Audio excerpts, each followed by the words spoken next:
पुंखेन स्पष्ट प्रेम उदभ्रमत् ब्रुवा।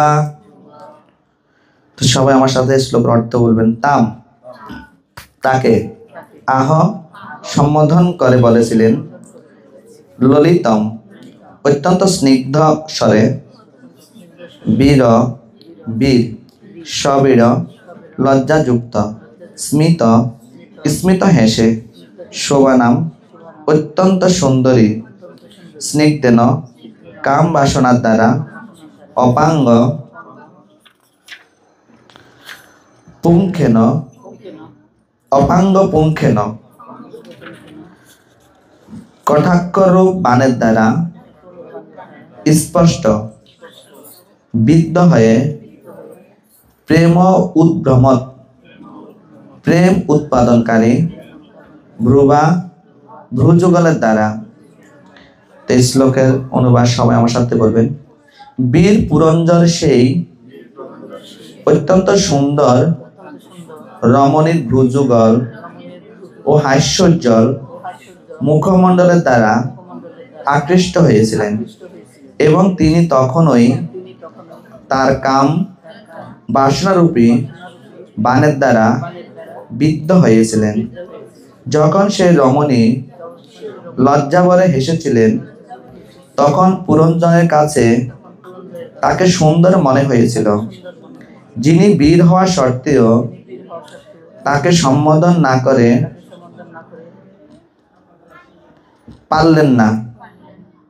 অত্যন্ত আসলে এটা চতুর্থ স্কন্ধ, তো ধারাবাহিকভাবে প্রথম স্কন্ধ চতুর্থ স্কন্ধ যাওয়া মানে আরো অনেক কাহিনী ঢুকে যাওয়া। তো প্রথম স্কন্ধ আছে বিভিন্ন প্রশ্ন তো থাকে, এটা তো নাই। হ্যাঁ, আর দ্বিতীয় স্কন্ধ আছে সৃষ্টি সম্বন্ধে, আর তৃতীয় স্কন্ধ হচ্ছে ভাগবতমের ধীরে ধীরে দেবহূতি মাতা দেবহূতির কথা মানে সেখানে বর্ণনা করা আছে। আর তারপর ধীরে ধীরে পুরঞ্জনের কাহিনী, বিভিন্ন কাহিনী দিয়ে ভাগবতম। এই ভাগবতম হচ্ছেন এই পুরঞ্জনের কাহিনীতে ভাগবতম বলবো, তাকে শিলা প্রভুপাদ তাৎপর্যটা পড়ে নি। শিলা প্রভুপাদকে তাৎপর্য বলছে, প্রতিটি জীবই দুই ভাবে বীর। সে যখন মায়ার শিকার হয় তখন সে মহান নেতা, রাজনীতিবিদ, ব্যবসায়ী, শিল্পপতি ইত্যাদি রূপে এই জড়জগতের একজন মহান বীর রূপে কার্য করে এবং তার বীরত্বরূপ কার্যকলাপ জড় সভ্যতার উন্নতি সাধনে সহায়তা করে। ইন্দ্রিয়ের প্রভু হয়ে গোস্বামী রূপে একজন বীর হওয়া যায়। জড়জাগতিক কার্যকলাপ হচ্ছে ভ্রান্ত বীরত্বপূর্ণ কার্যকলাপ, কিন্তু জড় ইন্দ্রিয়গুলিকে জড় সুখভোগ থেকে বিরত করাই হচ্ছে প্রকৃত বীরত্ব। কেউ এই জড়জগতে যত বড়ই বীর হন না কেন, তিনি রমণীর স্তন নামক রক্ত মাংসের পিণ্ডের দ্বারা অচিরে পরাস্ত হয়ে যান। জড়জগতের ইতিহাসে তার বহু দৃষ্টান্ত রয়েছে। যেমন রোম দেশীয় বীর আটন্টিকিওপ্লেটার রূপে মুগ্ধ হয়েছিলেন, তেমনই বাজি রাও নামক মহারাষ্ট্রের একজন মহাবীর এক সুন্দরী রমণীর শিকার হয়ে পরাজিত হয়েছিলেন। ইতিহাস থেকে আমরা বুঝতে পারি যে পূর্বের রাজনীতিবিদেরা বিষকন্যা নামক সুন্দরী রমণীদের তাদের কার্য সাধনের জন্য ব্যবহার করতেন। এই সমস্ত সুন্দরীদের শরীরের জীবনে পরাস্ত থেকেই বিষ প্রবিষ্ট করা হতো, যার ফলে তারা এত বিষাক্ত হয়ে যেত যে কোনো পুরুষকে কেবল চুম্বন করার দ্বারা তারা তাকে হত্যা করতে পারত। এই বিষকন্যাদের ব্যবহার করা হতো চুম্বন করার মাধ্যমে শত্রুদের হত্যা করতে।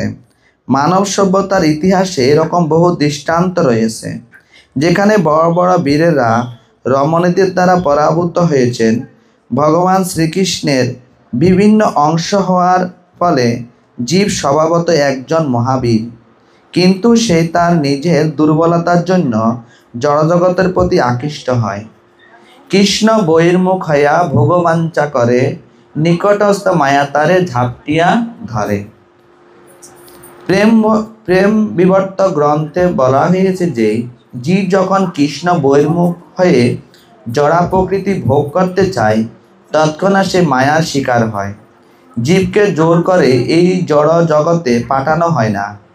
সে সুন্দরী রমণীর রূপে আকৃষ্ট হয়ে স্বেচ্ছায় এখানে অধঃপতিত হয়। আবার পড়ি লাইনটা, ভালো করে শুনেন। জীব যখন কৃষ্ণ বহির্মুখ হয়ে জড়া প্রকৃতিকে ভোগ করতে চায় তৎক্ষণাৎ সে মায়ার শিকার হয়। জীবকে জোর করে এই জড় জগতে পাঠানো হয় না। সে সুন্দরী রমণীর রূপে আকৃষ্ট হয়ে স্বেচ্ছায় এখানে অধঃপতিত হয়। সে জড়া প্রকৃতির দ্বারা আকৃষ্ট হবে না একজন বীরের মতো সেই আকর্ষণকে প্রতিহত করবে। সে স্বাধীনতার প্রতিটি জীবের রয়েছে। মূল প্রশ্ন হচ্ছে জীব মায়ার প্রতি আকৃষ্ট হবে কি হবে না। এই জড়জগতের বন্ধনে জোর করে আবদ্ধ হওয়ার কোনো প্রশ্নই ওঠে না। যে ব্যক্তি প্রকৃতির আকর্ষণ প্রতিরোধ করে স্থির থাকতে পারেন তিনি হচ্ছেন প্রকৃত বীর এবং তিনিই গোস্বামী পদবাচ্য। ইন্দ্রিয়ের প্রভু না হলে কেউ গোস্বামী হতে পারে না। জীব এই জগতে এই দুটি স্থিতির যে কোনো একটি গ্রহণ করতে পারে। হয় সে ইন্দ্রিয়ের দাস হতে পারে অথবা ইন্দ্রিয়ের প্রভু হতে পারে। ইন্দ্রিয়ের দাস হয়ে এই জড় জগতের একজন মস্ত বড় বীর হওয়া যায় এবং ইন্দ্রিয়ের প্রভু হয়ে গোস্বামী রূপে একজন আধ্যাত্মিক বীর হওয়া যায়। জয় শিলা প্রভুপাদকে। তো প্রভুপাদকে তো খুব সুন্দর তাৎপর্য। আসলে এখানে এর চতুর্থ স্কন্ধ তো রাজা পুরঞ্জনের কাহিনী বর্ণনা করা হয়েছে। তো রাজা পুরঞ্জন, আপনারা জানেন পুরঞ্জন একটা রাজা ছিলেন। তো রাজা থাকা সত্ত্বেও তিনি কোনো নারীর প্রতি আকৃষ্ট হয়েছেন। কোনো নারীর প্রতি আকৃষ্ট হয়ে তিনি এই বিষয়গুলা সে শাস্ত্রে এভাবে বর্ণনা করা হয়েছে যে নারীদের প্রতি কেউ আকৃষ্ট হয় তো এই জগতে একটাই মায়ার বন্ধন, সেটা হচ্ছে যদি কেউ নারীর প্রতি আকৃষ্ট হয়। এবার বলতে পারেন প্রভু, নারীরা বলতে পারেন ও প্রভুরা আমাদের প্রতি আকৃষ্ট, বাহ কি মজা, আমরা তো আকৃষ্ট হতে পারি না, সবসময় ছেলেদের কথাই বলছি। আবার এটাও বুঝতে হবে শাস্ত্রে যে নারী হয়ে জন্মগ্রহণ করে কখন, আগের জন্মে সে পুরুষ ছিলেন, তিনি নারীর প্রতি খুব আসক্তি ছিলেন, আর নারীর প্রতি আসক্তি থাকার কারণে সে নারী হয়ে জন্মগ্রহণ করেছে। এই জন্মে তিনি যদি আবার কৃষ্ণ ভজন করে পুরুষের প্রতি আকৃষ্ট হয় তাহলে আবার সে পুরুষ হয়ে জন্মগ্রহণ করতে পারে। এই কারণে কখনো কখনো চেঞ্জ হয়, বডি চেঞ্জ হয়, কখনো সে নারী হয় কখনো পুরুষ হয়, কখনো নারী হয় কখনো পুরুষ হয়, এর বডি চেঞ্জ হয়, আত্মা চেঞ্জ হয় না, আপনার ভিতরে খাঁচাটাই শুধু চেঞ্জ হয়। এখানে বলছে এখানে ভগবান বলছে যে এই জগৎ যদি একমাত্র পুরুষ থাকে তাহলে ভগবান হচ্ছেন পুরুষ আর সব হচ্ছে প্রকৃতি, কেউ পুরুষও না কেউ নারীও না। এখন বলতে পারে ও আমরা নারী, কেউ বলতে পারেন আমরা পুরুষ, আমরা কেউ পুরুষও না আমরা নারীও না, তাহলে আমরা কি? এই কারণে একটা প্রশ্ন করেছেন, কে প্রশ্ন করেছেন? সনাতন গোস্বামী চৈতন্য মহাপ্রভুকে একটা প্রশ্ন করেছেন, কে আমি কারে মরে যারে তাপত্রয় ইহা নাহি জানি কেমনে হিত হয়। কে আমি কেনে মরে যারে তাপত্রয় ইহা নাহি জানি কেমনে হিত হয়। মহাপ্রভুকে প্রশ্ন করছেন সনাতন গোস্বামী। তখন সনাতন গোস্বামীকে বলছে সনাতন গোস্বামী, তখন সনাতন গোস্বামী মহাপ্রভুকে বলছে, মহাপ্রভু সনাতন গোস্বামী বলছে তুমি হচ্ছ জীব, জীবের স্বরূপ হচ্ছে কৃষ্ণের নিত্য দাস। আমরা কার দাস? আমরা সবাই ভগবানের দাস। বিবাহ করার উদ্দেশ্য কি? দুইজন মিলে, আমি আজকে পাঠে বলেছিলাম যে গীতা পাঠে ওখানে যে আমাদের ভগবানের সেবা করার জন্য আমাদের এই দাম্পত্য জীবন অবলম্বন করা। কার সেবা করার জন্য? ভগবানের সেবা করার জন্য। যদি ভগবানের সেবা না হয় তাহলে গৃহস্থ হওয়া যাবে না, গৃহমেধি হয়ে জন্মগ্রহণ করতে হবে। গৃহস্থ এক জিনিস, গৃহমেধি এক জিনিস। গৃহস্থ তারাই যারা কৃষ্ণ ভাবনামৃত, স্বামী স্ত্রীকে হেল্প করবে, স্ত্রী স্বামীকে হেল্প করবে, এটা হচ্ছে আদর্শ। কেননা আপনারা জানেন এই কথাটা কেন বলা হয়েছে, স্ত্রী স্বামীকে হেল্প করবে, স্বামী স্ত্রীকে হেল্প করবে, কিসের সেবায়? ভগবানের সেবায়। রাধারানীকে কতজন হেল্প করে সেবা করতে? করে কি করে না?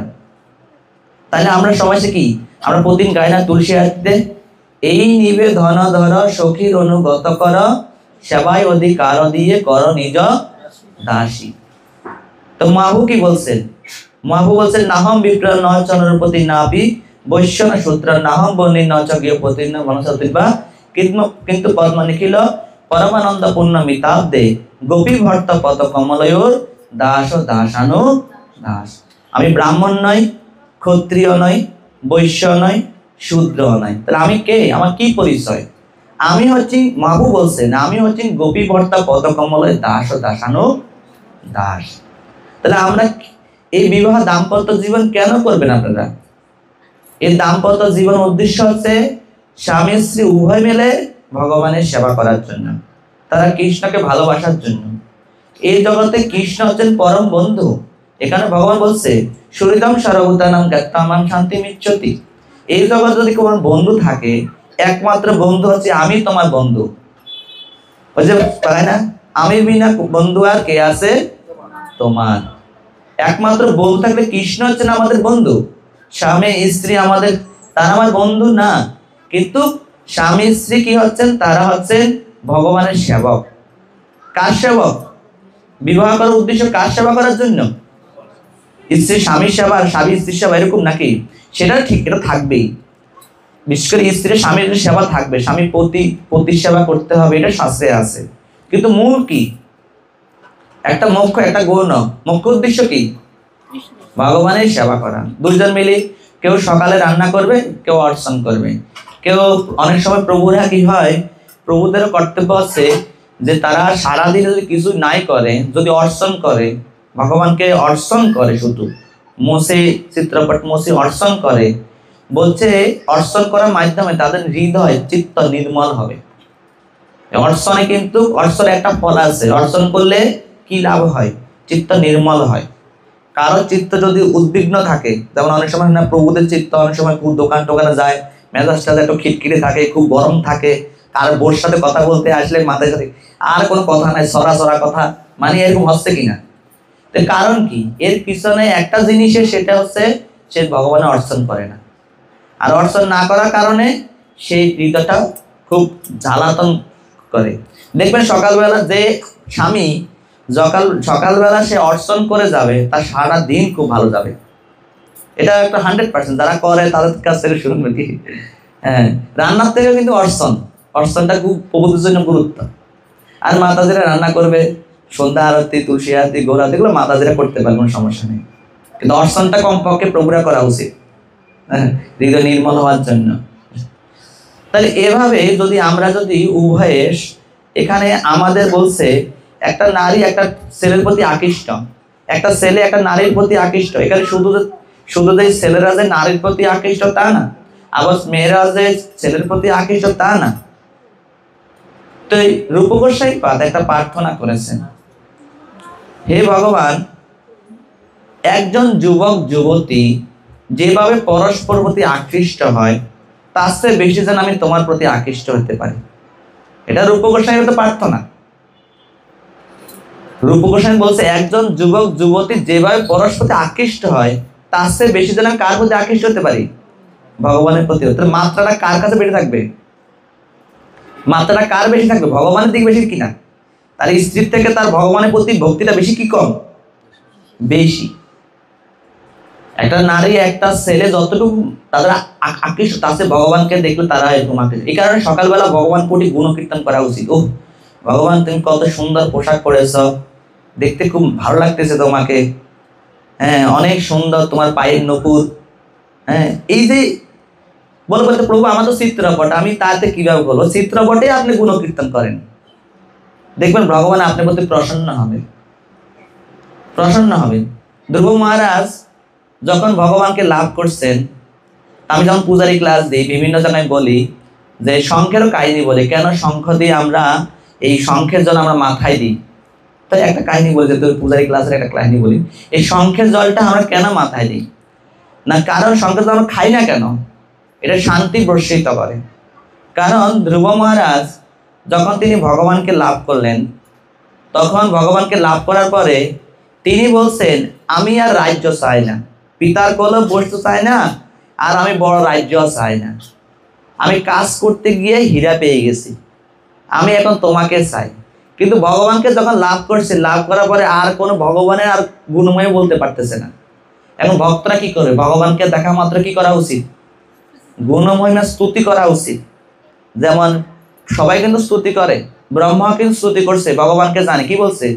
ঈশ্বর পরম কৃষ্ণ সচ্চিদানন্দ বিগ্রহ অনাদিরাদি গোবিন্দ সর্বকারণ কারণম। এই যে ব্রহ্ম সংগীতাগুলা, এরা স্তুতি করছে না? গোপীরা স্তুতি করছে কি? তব কথামৃতম তপ্ত জীবনম কবি বিড়িরিতম কলমশাপ্রহম শ্রবণ মঙ্গলম শ্রীমদাতত ভুবি গিনন্তি যে বুড়িদাজনা। এই যে শুধু একটা শ্লোক না, গোপী গীত আরো অনেকগুলো শ্লোক আছে। প্রথম এটা মাঝখানে একটা শ্লোক বলছে। তো গোপীরা পর্যন্ত ভগবানকে দর্শন করে তারা স্তুতি করলেন। তারপরে ব্রহ্মা তিনি স্তুতি করলেন। দেখবেন সমস্ত মুনি ঋষিরা কিন্তু স্তুতি করেন। ধ্রুব মহারাজ স্তুতি করেন, প্রহ্লাদ মহারাজ অনেক স্তুতি করেছেন। তো ধ্রুব মহারাজ আর কিছুই বলতে পারতেছেন না। তখন ধ্রুব মহারাজ তিনি বলছেন, আমার এখানে একটা কোট আছে, আপনাকে বলবো যে ধ্রুব মহারাজ তখন ভগবানকে কিভাবে স্তুতি করলেন। তো ধ্রুব মহারাজ স্তুতি করেছেন যখন তিনি ভগবান তার শঙ্খের জল তার মাথায় দিয়েছেন। তো শঙ্খের জল তার মাথায় দিয়েছেন, তখন তারা সে তখন স্তুতি করতে সম্মত হয়েছেন। তো শঙ্খের জল কি করলেন? শঙ্খের জল তিনি তার মাথায় দিলেন। এই কারণে আমরা শঙ্খের জল আমরা মাথায় নিই, কেননা দিব্য জ্ঞান হৃদয়ে প্রকাশিত। বলিনি আমরা দিব্য জ্ঞান হৃদয়ে প্রকাশিত কেন? এই শঙ্খের জল কিন্তু ভগবানকে গোপীরা কি করতো? স্নান করাইতো না। এই শঙ্খের জল দিয়ে আমরা যারা সবাই মনে করে ভগবান শঙ্খের জল স্নান করেন না, গোপীরা অর্ঘ্য তৈরি করতেন, শান্তির জল তৈরি করতেন।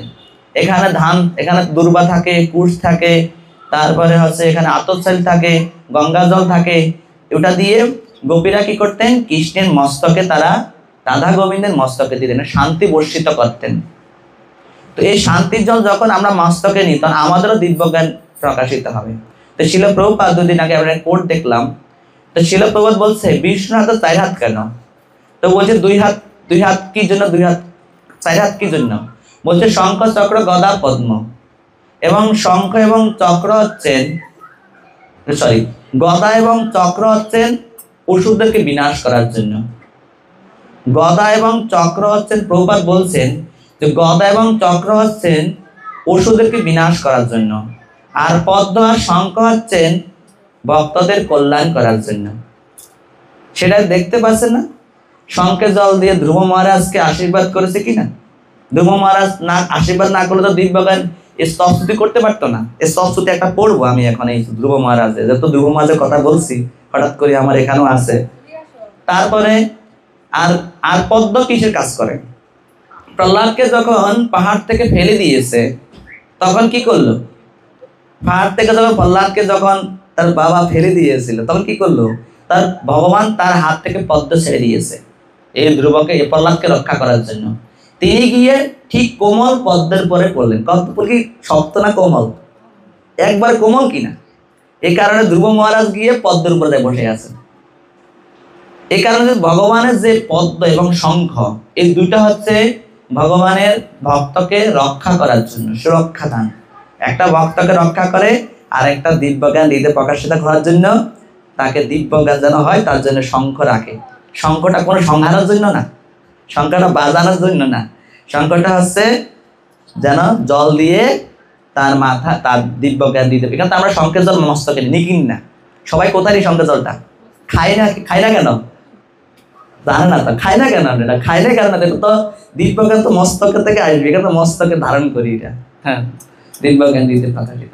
তো ধ্রুব মহারাজের একটা কাহিনী, আমার মনে টাইম শেষ, আবার 5 মিনিট অলরেডি। তা আমি ধ্রুব মহারাজের লাস্ট প্রার্থনাটা করি, এখানে আমি সমাপ্ত করব। তো বলছে ধ্রুব মহারাজ বলতে লাগলেন, ভগবানের একটা প্রার্থনা করলেন। কি প্রার্থনা করলেন? এটা হচ্ছে শ্রীমদ ভাগবতমের 4th স্কন্ধ।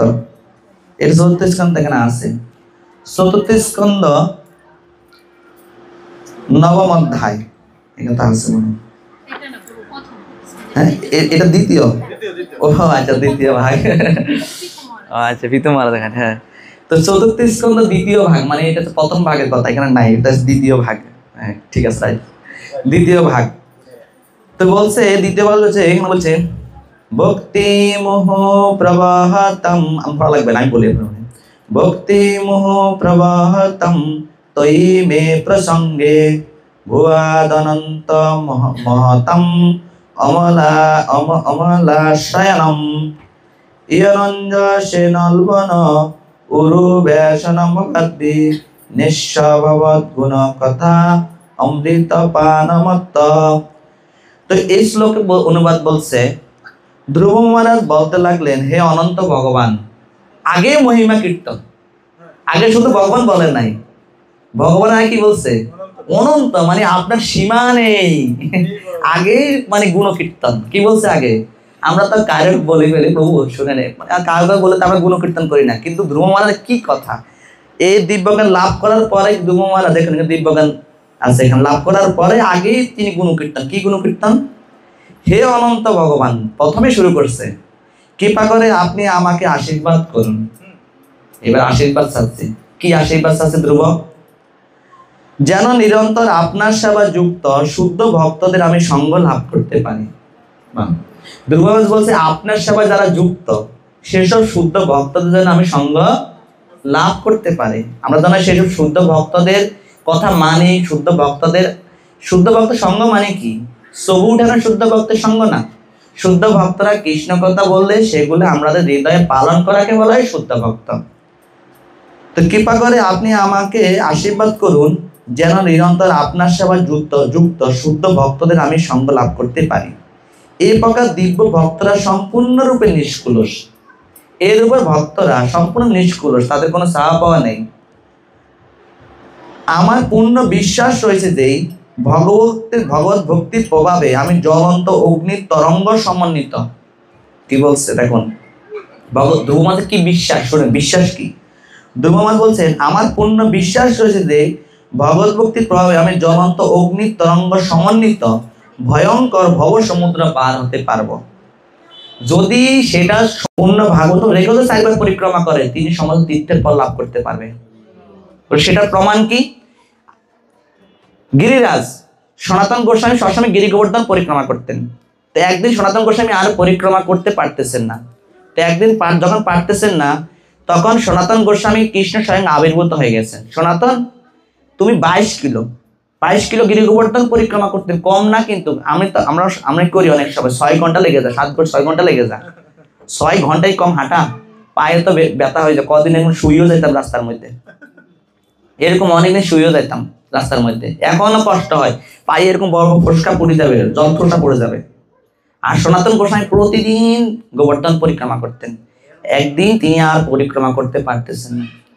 তখন ভগবান বলছে, সনাতন, তুমি আর, ওর ইচ্ছা প্রবল যে গোবর্ধন পরিক্রমা করার, ভক্তের ইচ্ছা তো ভগবান পূর্ণ করে নাকি।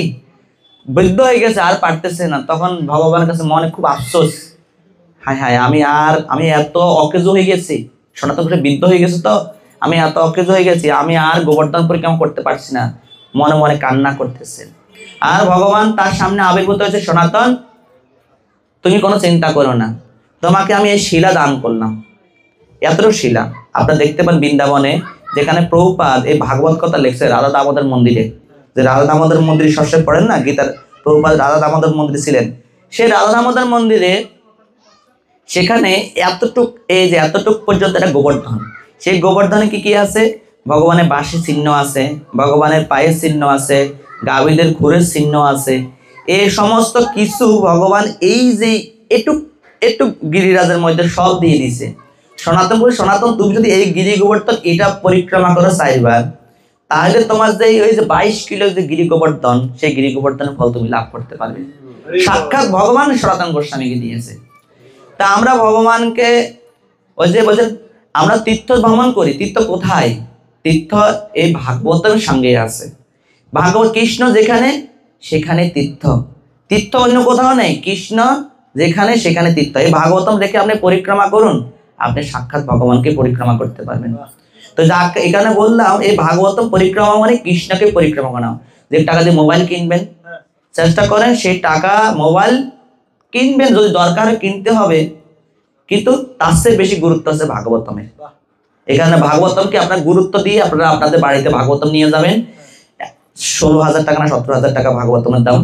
আপনারা যদি কেউ পারেন এই ভাগবতম অধ্যয়ন করবেন, ভাগবতম নেবেন। হরে কৃষ্ণ কৃষ্ণ কৃষ্ণ হরে হরে, হরে রাম রাম রাম হরে হরে। সময় 5 মিনিট তাও বেশি হয়ে গেছে, ঠিক আছে? হরে কৃষ্ণ। ভুল ত্রুটি অপরাধ ক্ষমা করে দেবেন। কারণ প্রশ্ন আছে? প্রশ্ন? তাহলে সবাইকে ভাগবতম নেব? কার কার বাড়িতে ভাগবতম নেই দেখি একটু হাত তোলেন তো। লজ্জার কিছু নেই, লজ্জার কি আছে? ভগবানকে আপনি বাড়িতে নেবেন, হ্যাঁ? একজন না, সবাই 15টি ভাগবত থাকতে হবে। প্রথম স্কন্ধ থাকলে হবে না। প্রথম স্কন্ধ দ্বিতীয় স্কন্ধ আছে, এক বক্স আছে প্রভু, আরেক বক্স নাই, তাহলে হবে না। ভাগবতমের প্রথম স্কন্ধ দ্বিতীয় স্কন্ধ ভগবানের 2 চরণ। আগে বলি শুনেন, প্রত্যেকটা বইয়ের মধ্যে একটা ভগবানের অঙ্গের সাথে বর্ণনা করছে।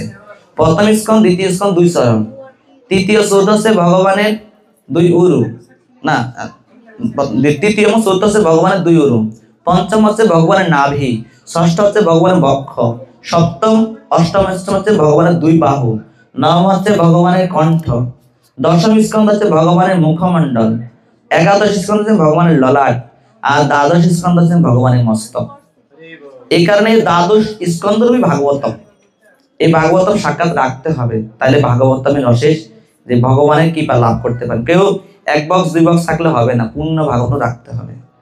হরে কৃষ্ণ। জয় শিলা প্রভুপাদ কি। তার আজকে কি অনুষ্ঠান? আমাদের দীক্ষিত নাম মথুরা কি নাম? মথুরা সুন্দর দাস প্রভু। আর কি পদ্মাশী কি? পদ্মাশী ললিতা দেবী দাসী না? তো আমাদের মথুরা প্রভু এবং পদ্মাক্ষী প্রভু তাদের এই আজকে বিবাহ বার্ষিকী উপলক্ষে আজকে মহান মহান বৈষ্ণবদেরকে নিমন্ত্রণ করেছেন। আপনারা ওনাদের জন্য একটু প্রার্থনা করবেন, তারা যেন ভালো ভক্তি জীবন অবলম্বন করতে পারে এবং তারা যেন ভগবানের সেবা করার মাধ্যমে তারা ভগবানের সেবা করেন, তারা যেন সুখ শান্তি বজায় থাকে এবং তারা যেন অন্তিমে ভগবানের কাছে ফিরে যেতে পারে। তার জন্য আমরা সবাই ভগবানের কাছে একটু প্রার্থনা করি, সবাই একসাথে। জয় শ্রী কৃষ্ণ চৈতন্য প্রভু নিত্যানন্দ, শ্রী অদ্বৈত গদাধর শ্রীবাসাদি গৌর ভক্তবৃন্দ। হরে কৃষ্ণ কৃষ্ণ কৃষ্ণ হরে হরে, হরে রাম রাম রাম হরে হরে। জয় শ্রী প্রভুপাদ কি।